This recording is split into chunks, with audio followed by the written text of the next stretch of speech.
Hi there and a very warm welcome to this week's video. And you can see I have a new hoodie on that I got at FMX, which was a blast by the way.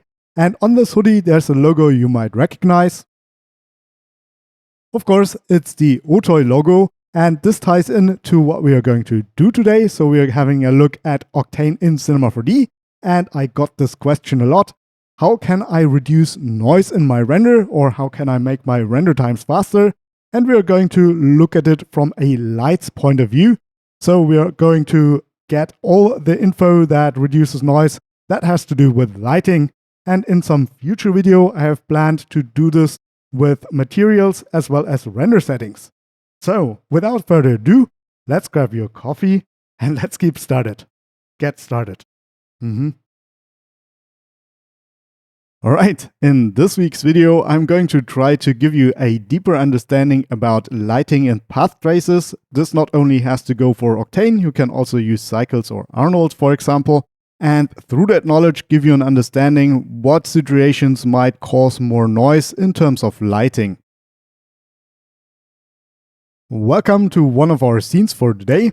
Let's have a look at our lighting and why it can cause noise. I think it can be broken down into three different aspects why light can cause noise, and they are all really easily demonstrated. But we are not here only because of the how, but also the why. At least I hope you are. So first of all, let me introduce you to the how of our first point and then explain the why. Right away, our first point is the most important point. So when we go outside of our camera real quick again, you can see, you might have seen this before, that our light source is rather small. So let's go to the light source, and this is only 5 by 5 millimeters. And you can see when we render, we have a very noisy image here.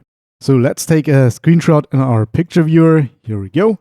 I did this before, so let's delete this one here. And then what we need to do is make the light source bigger. So let's go to 200 by 200. And let's go with the 1K samples again. So same sample amount. And then we store that again. And you can see it's way cleaner. Of course, the lighting changes, but let's take this to another level still. So let's go to the light again and set it to 1000 by 1000. Let it run for the same sample amount and then get a picture viewer again. And you can see with 1K samples here, we have no noise at all. And this is basically the first rule that I have for lighting. Make your lights as big as possible, as long as you're not sacrificing the intent of the scene, of course. So sometimes you want to have harsh shadows and not this soft lighting. So you have to find the middle ground here. Welcome to our Cornell box room. Some of you might remember that this was a thing, so I thought I'll use it for another demonstration here. So my point here is that light sizes not only go for the size of the light, but also for openings in a wall where light can go through. By the way, I use the HEX tone mapping to not blow out my highlights too much, so you can see how it would look in sRGB. Coincidentally, I used the same room as this one here for the tutorial, which you can find in the upper right corner. But back to my point, let's take a screenshot here again, and then we can go and make the window here smaller, and then also make a 1K samples render. And you will see that with the smaller window size, we have a lot more noise in the scene. The render finished, so let's take a picture in the picture viewer. And you can see the stark difference here.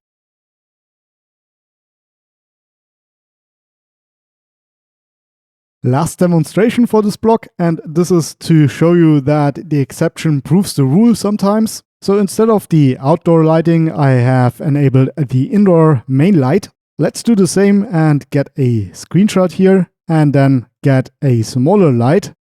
So like this. And then render for the same 128 samples. Take a screenshot again, and then let's compare those.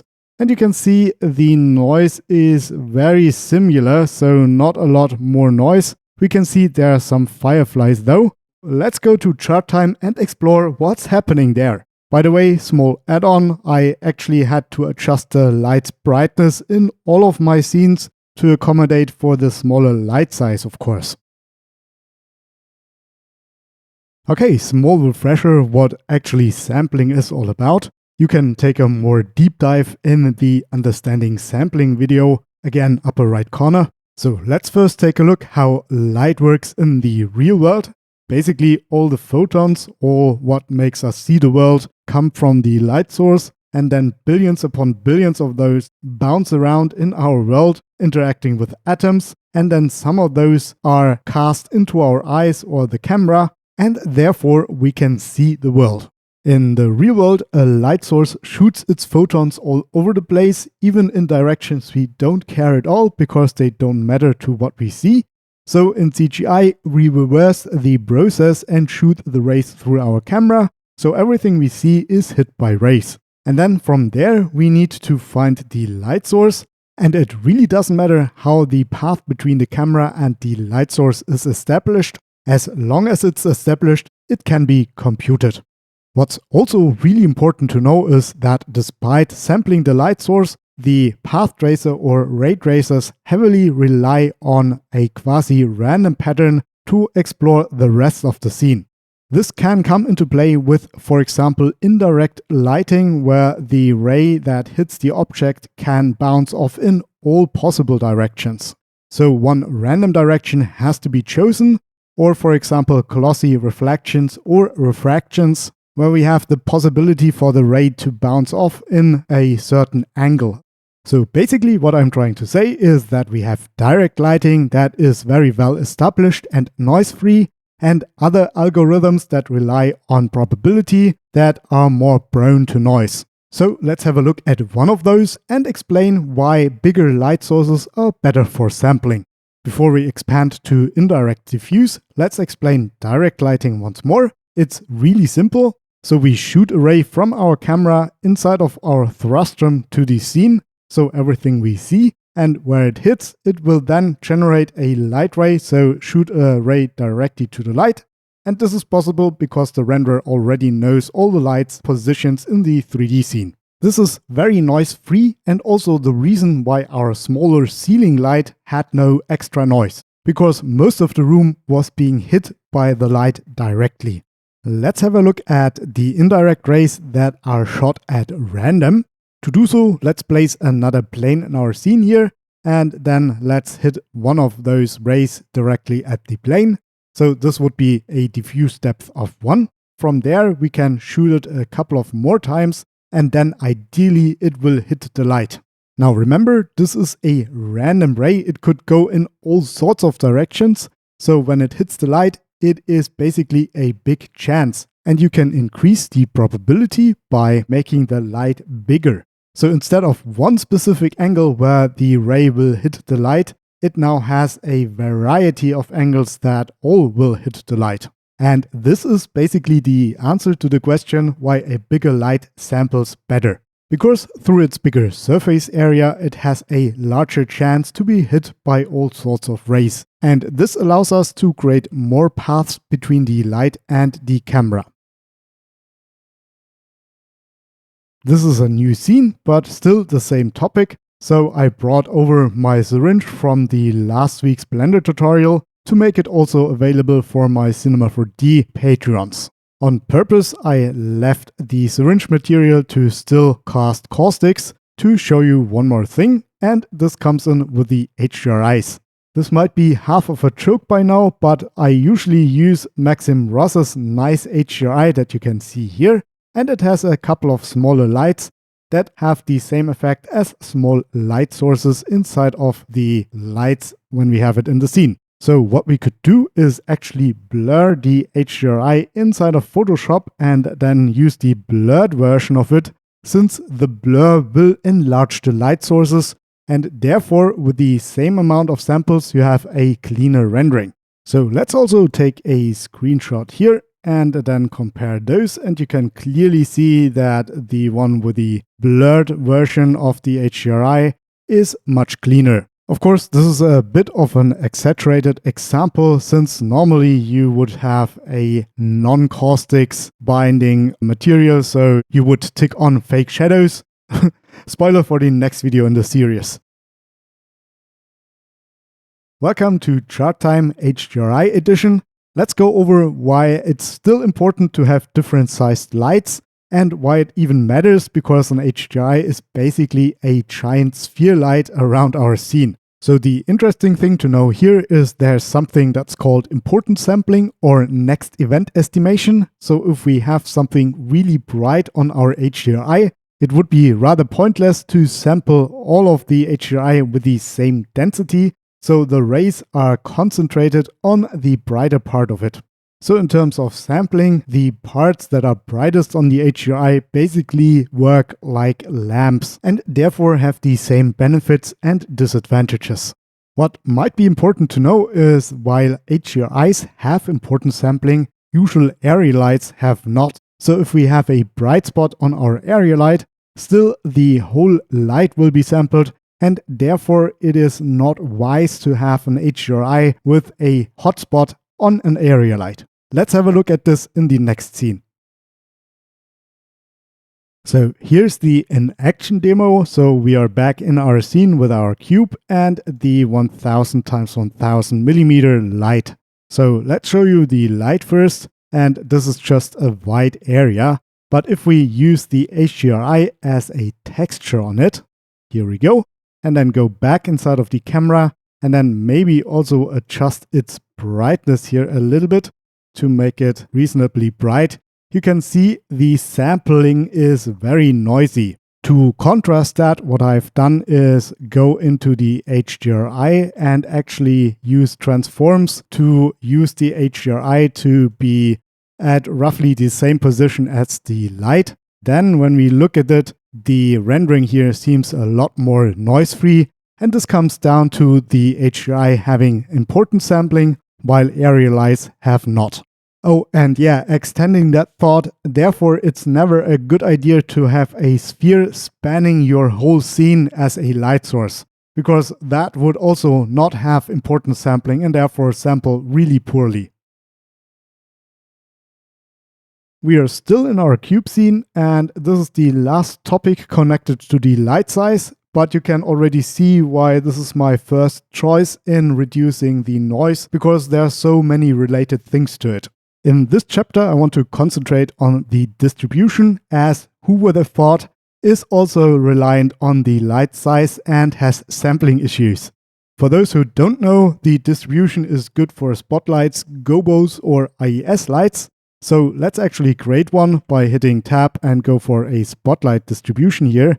Here we go. Let's plug it in here and let's go outside of the camera so you can see. Actually, let's go to the cone angle and make it smaller. And now you can see we have a spotlight. Actually, this scene has a lot in common with our small window scene. So let me show you by turning off the floor and tilting up the camera. And when you look at the light, you can see it looks like we are looking through a window at a bright circle. I can show this even more drastically by going to a smaller cone angle here. So this makes the circle smaller, and this makes the scene sort of the same as if we would look through a window, but instead of a window we have the light in which we are looking through. So pretty much because the light doesn't have an importance sampling, it is sampled from all the directions, but only the directions right at the center of the light bear fruit, where the samples actually reach some brightness inside of the light, and therefore it makes it a little bit hard to sample. Right now, if I turn on my floor again and make my light source a lot smaller, so 10 by 10 millimeters, you can see that we get a nice cone-like behavior, but the sampling gets harder. You can't see that because this is the only light in the scene. You have to trust me on that.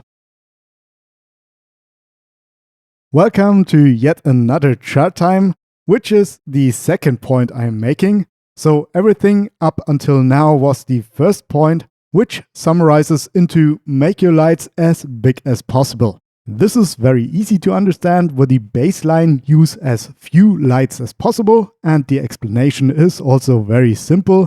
So the more lights you use, the more samples you need for those lights. If you have one light in your scene, the one sample is shot against this light. If you have more lights in your scene, the sample has to decide which light it's going to be shot against. and therefore the other lights are missing out in this sampling cycle. And since every light needs a certain amount of samples to get noise-free, with more lights you overall need more samples to gain a noise-free scene. This is also the reason why I light most of my scenes with one HDRI and one or two additional lights. Cube scene here again. I want to prove a couple of points. So we have one big light source here, but also we have a cloner that produces the same area of light with small light sources. So let's go inside of our camera here. I set the max sampling to very few samples to see the effect. So let's actually go and take a screenshot in our picture viewer, and then let's go with the unified light source and also take a screenshot here. And you can see, yes, there's some more fireflies, but overall the look is quite the same. So if you have multiple light sources together in one clump, basically that doesn't matter too much. But there's another interesting aspect. So let me go outside of the camera yet again, turn on our cloner and move it down so it's not contributing to the scene, so it's underneath. And let's actually render again and take a screenshot again. And you can see, hopefully, that the sampling here is way worse. And this is because the lights that you don't see and that don't contribute to the scene still take samples from the scene. Small comment from the editing, I haven't played around with it a lot, but AI light might be able to help in such situations. So beware of that, use as few lights as possible and turn off all the lights that doesn't contribute in your current camera angle. And this already brings us to our last point. There is a bonus at the end though, so this is our last chart time for now, excluding the bonus. So the last point is, don't put light sources near objects. Of course, I know that sometimes this is necessary, but avoid it if you can. So when you put light sources away from objects, they usually can be sampled quite nicely, but if you turn them around and shine them on the object, then the sampling doesn't work, and you need to resort to randomly shot indirect rays again to sample the light source and therefore resolve the whole situation. Of course, I have an example which we are going to look at next. For this, our Cornell box room serves quite nicely again, so I turned off all the other lights and made a light that is at the door for some reason. So this also samples nicely, equally nice as the top light. So let's render again so you can see it doesn't have any problems to sample unless you turn it around. So when we go to 90, you can see the whole scene is very messy and very noisy all of a sudden, because the whole energy from the scene comes through the diffuse surface of the door now. And while it will eventually clean up, it takes a lot longer to sample. Last but not least, let's close off this video by having a look at our Cornell box scene and what I did there, maybe to the positive and also to the negative. So let's go with the worst example first. So let's turn on the reading light and you can see it sampling horribly. And this is because of multiple reasons that I also mentioned in the video before.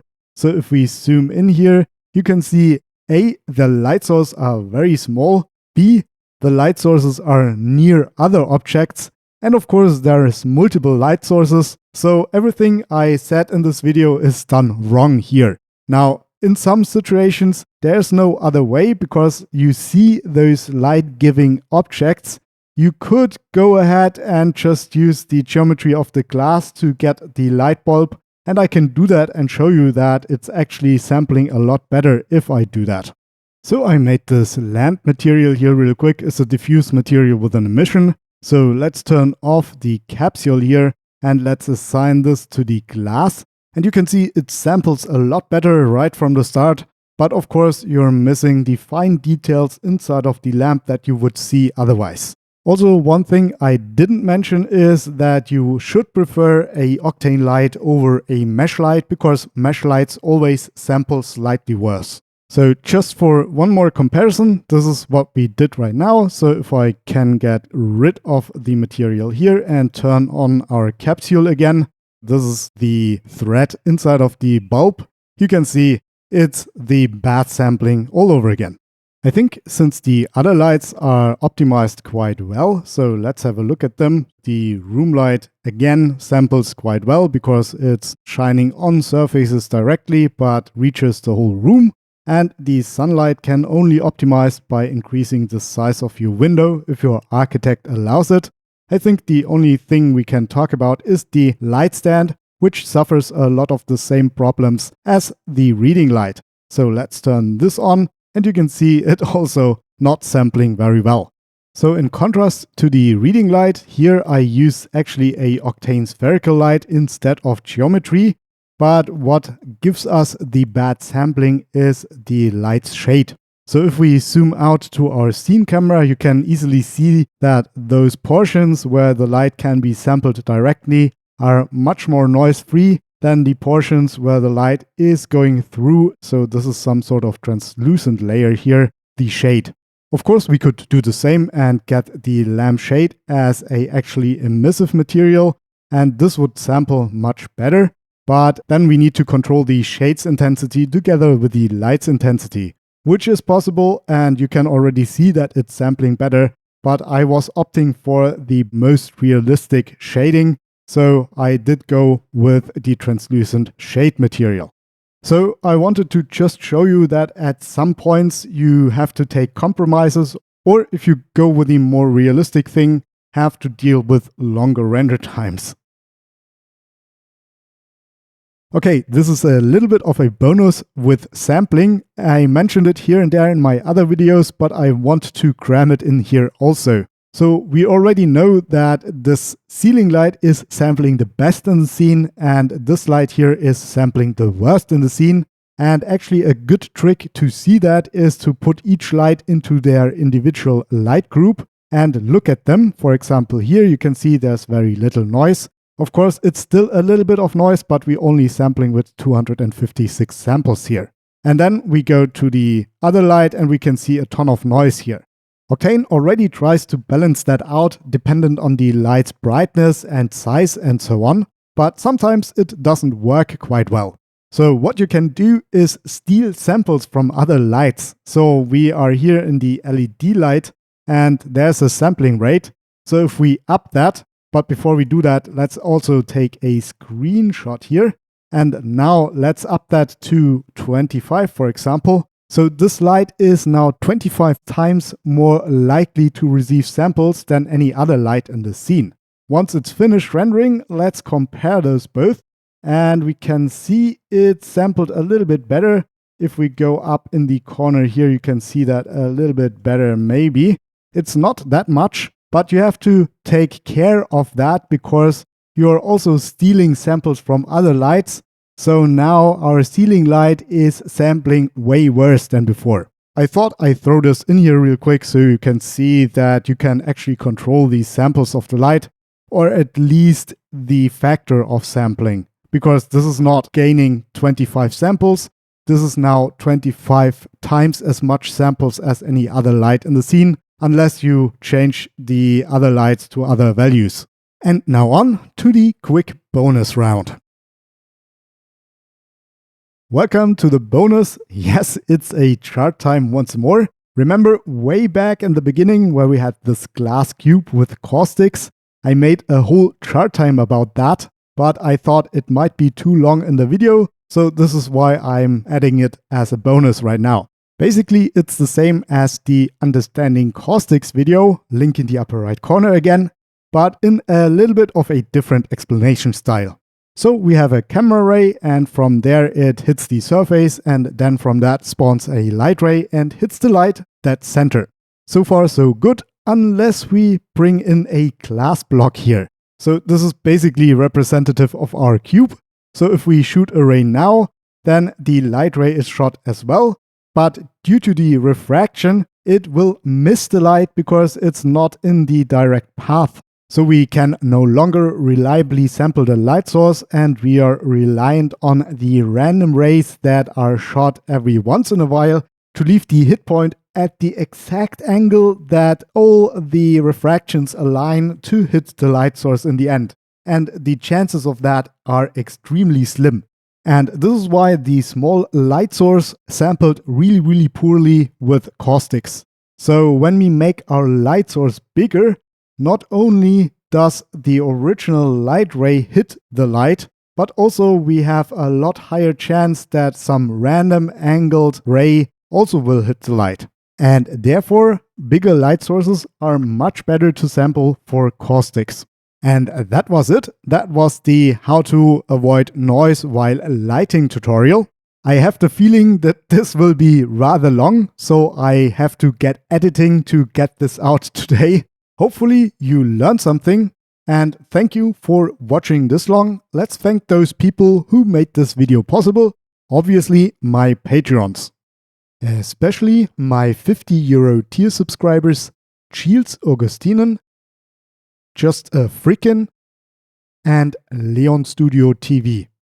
Also, of course, a huge thank you for my €15 tier subscribers Render King, Alessandro Bonchio, Alessio De Vecchi, Bavana, BVR, Chris Fritchie, Christian Grajewski, Erbe Plus Academy, George Luna, Graham Bucknell, Joel Muckimer, John Edward, Chris Clemson, Ludger, Muradan Axos, Nico Straub, Part 1 of 2, Kuok An Dang, Raiko, Renato Marquez, Reshock, Shamus Johnson, Shiro 2049, Tagori M. Vilela, Terry Wayne Ranson, Touch My Render,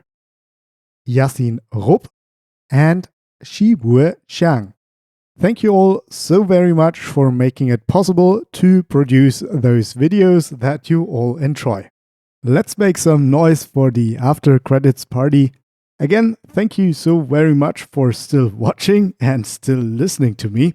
I hope you have a great time at this time of the weekend, or maybe it's Monday already, or whenever you're watching this. I for some reason have not a lot to say today, so if you want to show your support, let's post a flashlight emoticon in the comments down below to obviously symbolize the lighting. Nothing else. And that leaves me with wishing you a great start into the week, an amazing week, and simply a good time. Cheers and happy noise scrubbing. Bye.